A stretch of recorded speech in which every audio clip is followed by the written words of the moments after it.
Bismillahirrahmanirrahim. Assalamualaikum warahmatullahi wabarakatuh. Oke teman-teman, kita kembali lagi dengan mata kuliah Statistika Matematika atau Probabilitas. Pada mata kuliah kali ini, kelompok 1 dari absen ganjil yang terdiri dari Ade Ilut Nabila, Arina Hidayati, dan Reza Amaliani dengan dosen pengampu Bapak Muhammad Farid Nasruah MPD akan mempresentasikan salah satu materi yang berkenaan dengan statistika matematika atau probabilitas.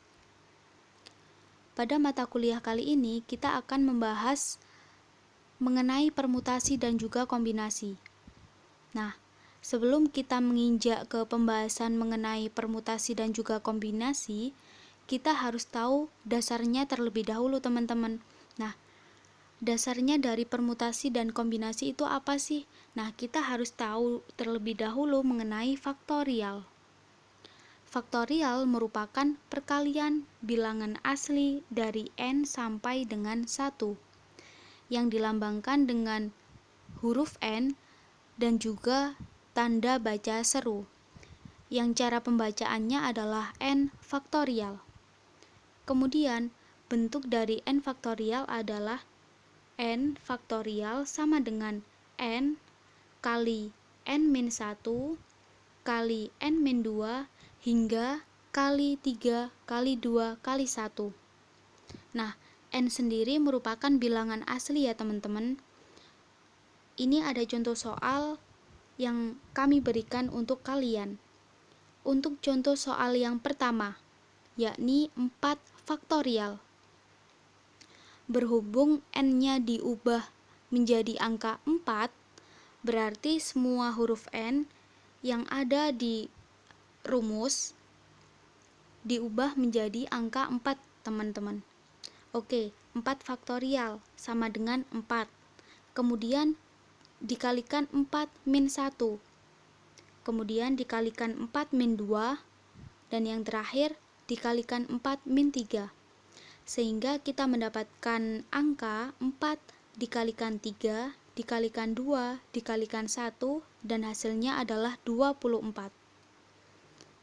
Untuk contoh soal yang kedua teman-teman, yakni 5 faktorial.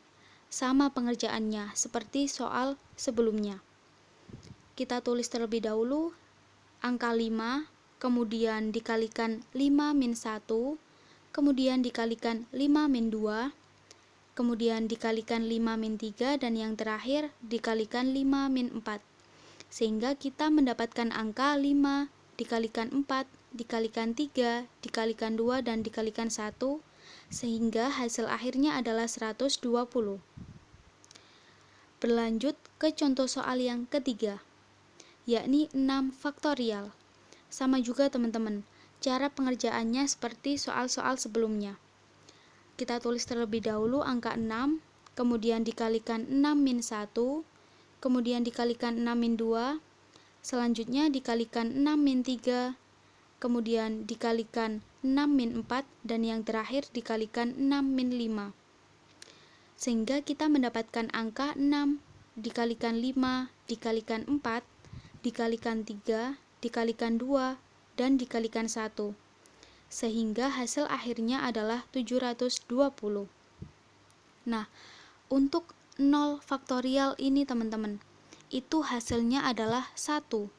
Nah, kenapa kok 0 faktorial ini hasilnya 1? Untuk pembuktiannya ada di slide selanjutnya ya teman-teman. Nah, ini dia. Nah, ini pembuktian untuk 0 faktorial.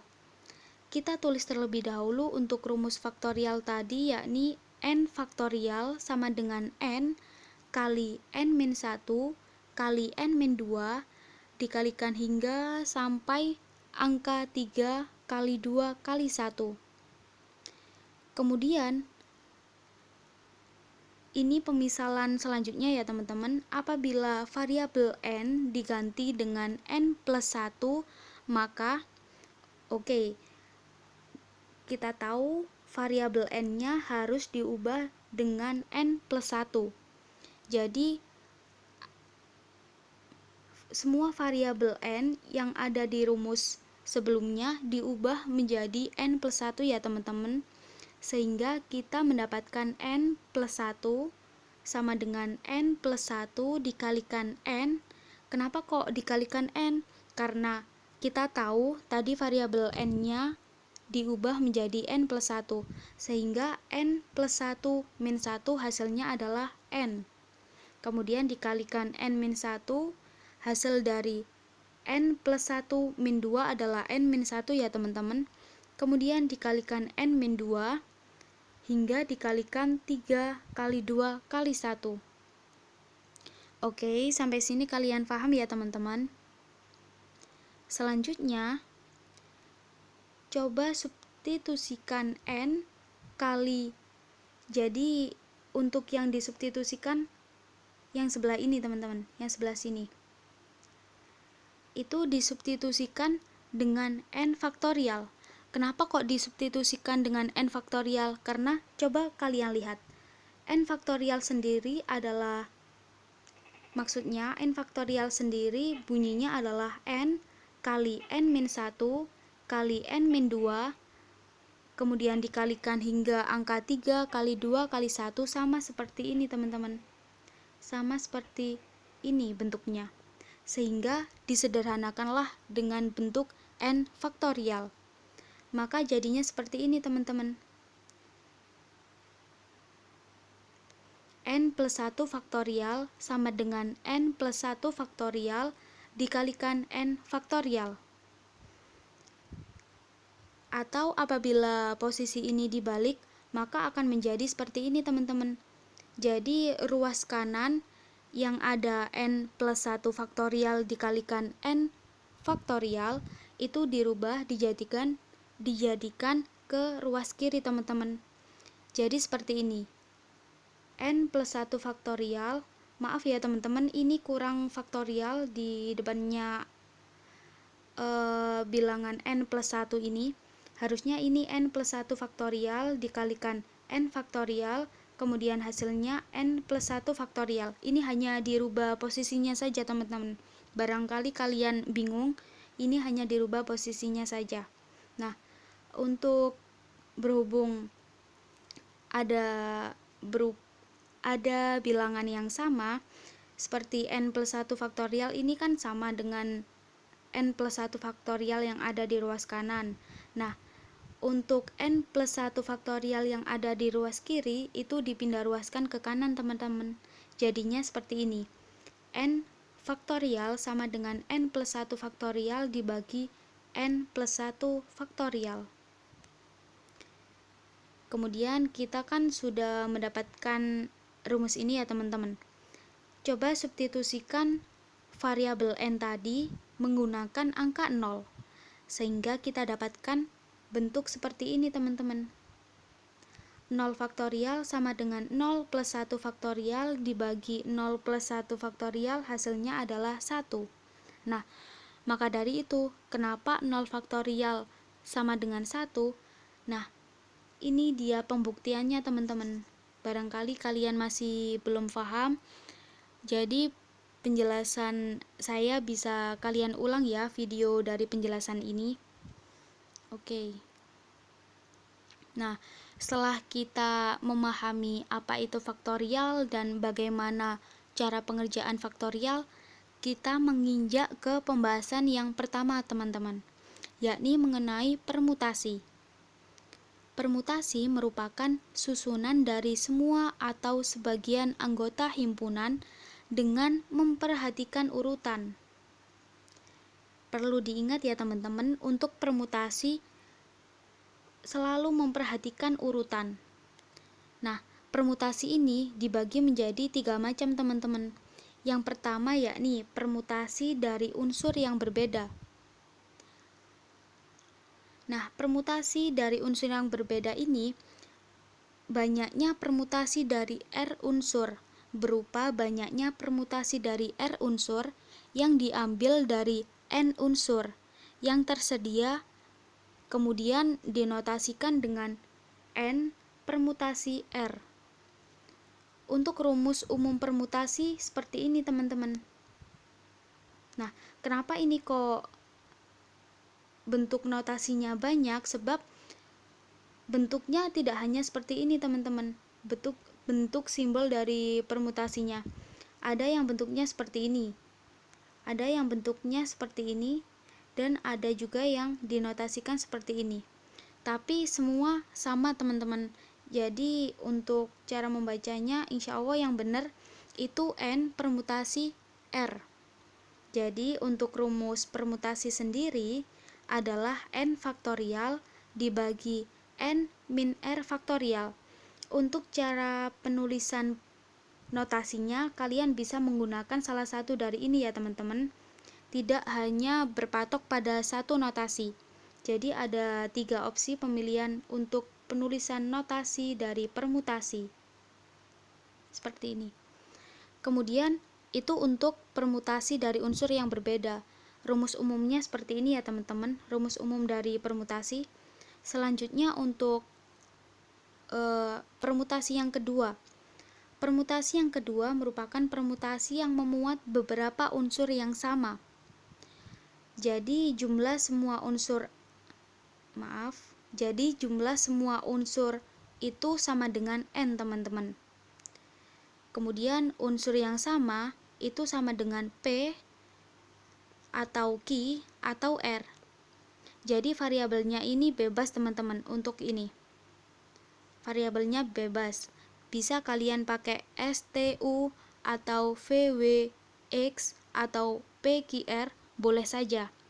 Kemudian rumus umum atau rumus dari permutasi yang memuat beberapa unsur yang sama adalah P sama dengan N faktorial dibagi P faktorial, kemudian dikalikan Q faktorial, kemudian dikalikan R faktorial. Seperti ini ya teman-teman. Oke, itu untuk macam-macamnya permutasi yang kedua. Nah, ini untuk permutasi yang ketiga. Permutasi yang ketiga adalah permutasi siklis teman-teman. Apa sih permutasi siklis ini? Ciri khasnya permutasi siklis ini adalah melingkar teman-teman. Siklis artinya melingkar. Permutasi siklis merupakan banyaknya susunan melingkar dari N unsur yang berbeda. Jadi untuk permutasi siklis ini khusus untuk yang melingkar teman-teman. Rumusnya seperti ini.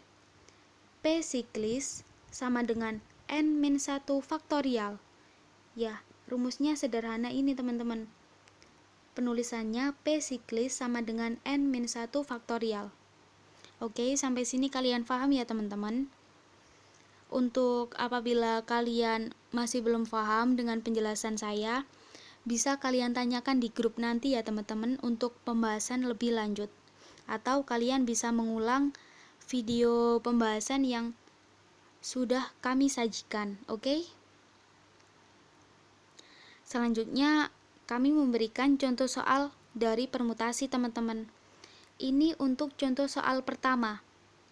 Contoh soal pertama berarti yang tadi ya teman-teman untuk permutasi yang berbeda.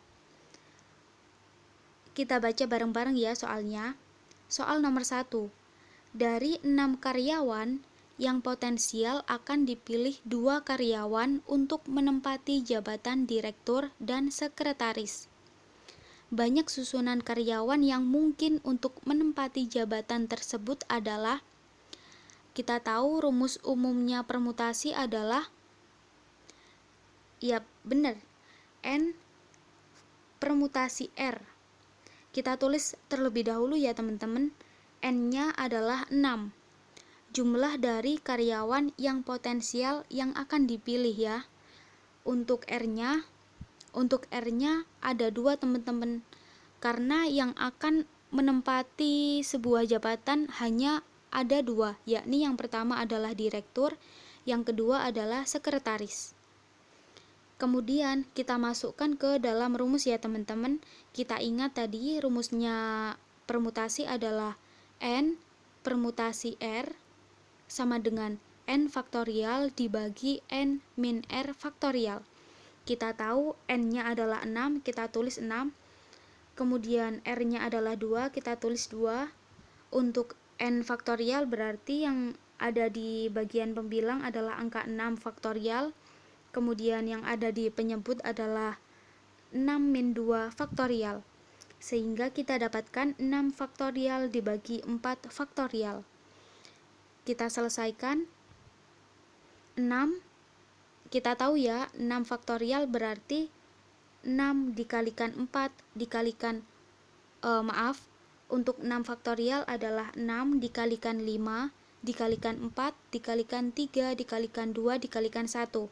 Nah, berhubung ada unsur yang sama yakni berupa angka 4 faktorial, sampai sini tidak usah diselesaikan sampai angka 1 ya teman-teman. Sampai angka 4 faktorial saja sudah cukup, sebab di bagian penyebutnya ada angka 4 faktorial.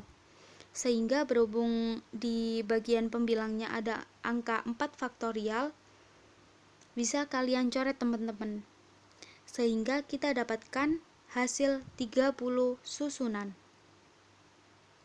Oke, sampai sini kalian paham ya teman-teman? Selanjutnya, ini untuk contoh soal permutasi yang kedua teman-teman. Permutasi yang dari unsur permutasi dari unsur yang sama. Soal nomor 2. Banyaknya susunan kata yang dapat dibentuk dari kata Agustus adalah. Nah, coba kita uraikan terlebih dahulu ya teman-teman. Untuk N jumlahnya adalah 7 teman-teman. Nah, angka 7 ini didapatkan dari mana? Didapatkannya dari jumlah huruf pada kata Agustus. Agustus terdiri dari 7 huruf. Ada huruf A, huruf G, kemudian huruf U, huruf S, huruf T, huruf U, dan huruf S yang terakhir. Jadi jumlah total huruf dari kata Agustus adalah 7. Kemudian, nah ini kami simbolkan dengan huruf P, Q, R, S, T untuk bagian penyebutnya tadi teman-teman. Untuk P, jumlahnya adalah 1. Ini didapatkan dari jumlah huruf A pada kata Agustus. Kemudian untuk Q adalah 1. Untuk Q nilainya adalah 1 teman-teman. Itu didapatkan dari jumlah huruf G pada kata Agustus. Kemudian untuk R kita dapatkan 2, itu dari jumlah huruf U pada kata Agustus. Selanjutnya untuk S, jumlahnya atau nilainya adalah 2, yang didapatkan dari jumlah huruf S pada kata Agustus. Selanjutnya untuk T, nilainya adalah 1, yang didapatkan dari jumlah huruf T pada kata Agustus. Selanjutnya kita masukkan ke dalam rumus ya teman-teman. Berhubung ini ada huruf A, huruf G, huruf U, dan huruf S, dan huruf T yang terakhir, ada 5 huruf ya teman-teman, sehingga pemisalannya jadi P, Q, R, S, T. Kemudian kita masukkan ke dalam rumus ya teman-teman. P sama dengan N faktorial dibagi P faktorial, Q faktorial, R faktorial, S faktorial, T faktorial. Sehingga kita dapatkan 7 faktorial dibagi 1.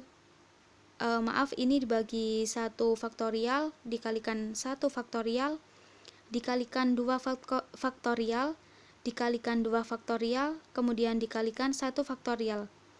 Sehingga kita dapatkan untuk bagian pembilangnya ada 7 dikalikan 6 dikalikan 5 dikalikan 4 dikalikan 3 dan dikalikan 2 faktorial. Nah, kita tahu di bagian penyebut ada 2 faktorial, bisa kita coret sehingga kita mendapatkan hasil 1260 susunan untuk kata yang dibentuk dari kata Agustus.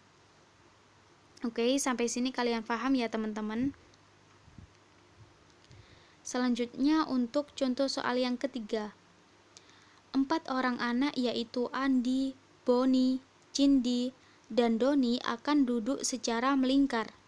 Nah, banyaknya cara yang mungkin terjadi untuk menentukan urutan duduk mereka adalah, berhubung ini melingkar, berarti masuk ke permutasi yang ketiga ya teman-teman. Rumusnya adalah P siklis sama dengan N-1 faktorial. N-nya kita tahu ada 4 orang anak, berarti untuk N-nya adalah 4. 4 min 1 faktorial, sehingga kita dapatkan 3 faktorial. 3 faktorial berarti adalah untuk hasilnya adalah 3 dikalikan 2 dikalikan 1, sehingga kita mendapatkan hasil akhir yakni 6 cara untuk menentukan urutan mereka duduk. Hasilnya adalah 6 cara ya teman-teman. Oke, sampai sini kalian paham ya teman-teman? Oke, berlanjut ke kombinasi. Kombinasi merupakan campuran atau gabungan dari berbagai elemen yang diambil sebagian atau seluruhnya tanpa memperhatikan urutan. Ini perlu kalian garis bawahi ya teman-teman. Untuk permutasi selalu memperhatikan urutan, sedangkan untuk kombinasi tanpa memperhatikan urutan. Rumus umum dari kombinasi adalah seperti ini teman-teman. Untuk notasi dari kombinasi sama seperti permutasi, ada beberapa macam, tapi kalian bisa menuliskannya salah satu. Ada bentuknya seperti ini notasinya, kemudian yang kedua seperti ini, dan yang ketiga seperti ini teman-teman. Untuk rumus umum dari kombinasi adalah n faktorial dibagi n min r faktorial dikalikan r faktorial. Jadi untuk rumus kombinasi dan permutasi memang beda tipis ya teman-teman. Kalau kombinasi ketambahan sama r faktorial, sedangkan untuk permutasi tanpa r faktorial. Nah ini untuk permutasi kan rumusnya hanya n faktorial dibagi n min r faktorial ya teman-teman. Sedangkan untuk kombinasi rumusnya seperti ini teman-teman. N faktorial dibagi n min r faktorial dikalikan r faktorial. Agar kalian lebih paham, kalian bisa melihat contoh soal untuk kombinasi ini teman-teman. Coba kalian baca pertanyaan ini. Dalam sebuah sekolah telah diseleksi 5 orang siswa yang berbakat dan mahir dalam badminton. Banyaknya cara pemilihan yang mungkin jika dipilih 3 orang siswa untuk mewakili sekolah dalam turnamen badminton adalah. Nah, coba kalian lihat perbedaan dari contoh soal permutasi dan kombinasi. Kalau contoh soal permutasi, pasti memperhatikan urutan. Urutannya itu bisa dilihat dari ini teman-teman. Untuk cara pemilihannya. Nah, pada permutasi, apabila soalnya seperti ini, yang diminta adalah banyaknya cara pemilihan yang mungkin jika dipilih beberapa orang siswa untuk mewakili sekolah atau untuk apa. Pasti untuk soal permutasi itu ada keterangan ketua, sekretaris, bendahara, atau yang lain sebagainya. Sedangkan untuk kombinasi hanya tertera jumlah orangnya saja teman-teman. Kita tidak tahu 3 orang ini bakalan jadi ketua kah, bakalan jadi bendahara kah, bakalan jadi sekretaris kah, kita tidak tahu. Yang diketahui atau yang dicantumkan di dalam soal hanya jumlah siswa yang bakalan dipilih teman-teman. Nah, kita tulis untuk cara penyelesaian dari contoh soal kombinasi ini. Untuk N adalah 5 yang didapatkan dari jumlah siswa yang berbakat ya teman-teman. Sedangkan untuk R adalah 3 yang didapatkan dari jumlah siswa yang akan dipilih untuk mewakili sekolah dalam turnamen badminton. Kita masukkan ke dalam rumus 5 kombinasi 3, 5 faktorial dibagi 5 min 3 faktorial kemudian dikalikan 3 faktorial, sehingga kita dapatkan 5 faktorial dibagi 2 faktorial dikalikan 3 faktorial. Nah, untuk cara selanjutnya, tahap selanjutnya sama teman-teman. 5 faktorial adalah 5 dikalikan 4 dikalikan 3 faktorial. Kenapa ini kok kami berhenti di 3 faktorial? Sebab ada bentuk yang sama di bagian penyebut. Jadi bisa kita coret ya teman-teman, sehingga kita mendapatkan 10 cara. 5 kali 4 adalah 20. 20 dibagi 2, 2 faktorial kan 2 dikalikan 1 ya teman-teman. 20 dibagi 2 hasilnya adalah 10, sehingga kita mendapatkan 10 cara untuk cara pemilihan yang mungkin apabila dipilih 3 orang siswa untuk mewakili sekolah dalam turnamen badminton. Oke, sampai sini kalian paham ya teman-teman. Apabila kalian masih belum paham dengan materi ini, kalian bisa menanyakannya di grup WA ya teman-teman, agar kita bisa membahasnya secara bersama-sama. Oke, nah ini kami memberikan latihan soal teman-teman. Mungkin kalian mau mencobanya di rumah masing-masing. Ada 3 latihan soal, ini nggak wajib dikerjakan kok teman-teman. Barangkali kalian ingin mencoba dan ingin apakah saya sudah paham dengan materinya. Mungkin kalian ingin mengukur kemampuan kalian di materi kali ini, kalian bisa mencoba latihan soal ini ya teman-teman. Ini tidak wajib dikerjakan kok teman-teman. Barangkali kalian ingin mencoba, silahkan kalian kerjakan. Ada 3 latihan soal, bisa kalian diskusikan bareng-bareng di grup juga boleh. Malah itu tambah seru, soalnya kita bisa menyimak dan juga bisa berdiskusi secara bersama-sama. Oke. Sekian presentasi dari kelompok 1. Semoga apa yang kami berikan pada video kali ini bermanfaat bagi kalian. Terima kasih. Wassalamualaikum warahmatullahi wabarakatuh.